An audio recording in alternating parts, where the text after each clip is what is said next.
Bonjour mes lumineux et lumineuses, j'espère que vous allez bien. J'étais en train de ranger mes cartes et j'ai eu un petit retour dans le passé. Je me suis dit, il avait raison. Qui avait raison? Mon fils. Bon, on va faire story time. C'est la première fois, mais c'est la première fois à tout dans ma vie. Donc, il y a à peu près 10 ans de ça. Ouais, mon fils a 16 ans, ouais. Il y a à peu près 10 ans de ça auparavant.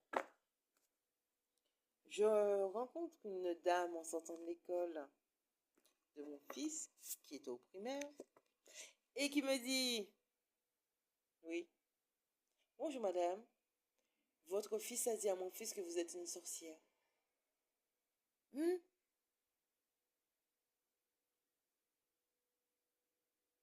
Et que palala. Bon, et que palala, des mots d'enfant. Par la suite, je suis une sorcière. Donc, j'ai pas vraiment confronté mon fils, je lui ai dit juste demander à 8 ans, il avait, ouais, what? Je suis une sorcière? Dans le terme, pas sorcière méchante, donc dans le terme sorcière que genre, ouais, c'était plutôt le terme sorcière méchante, hein. Genre que j'aurais pu faire un truc pour que son ami arrête de l'embêter. Et je me retrouve devant vous à tirer des cartes 10 ans après. Et je vous assure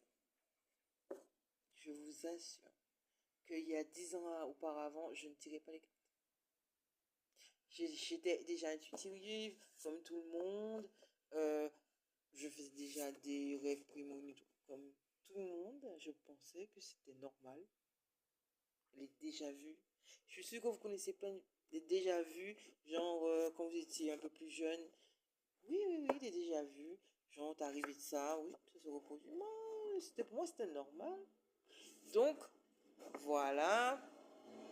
Des fois, les sorties de corps, genre, pour moi, c'était normal.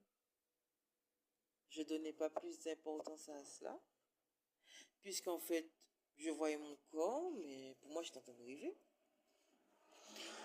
Voilà, donc, sans plus, je ne faisais rien à la maison, j'allumais pas de bougie, je ne faisais pas tout ce que je fais maintenant, ce qui est incroyable. Je faisais pas de sauge, pas de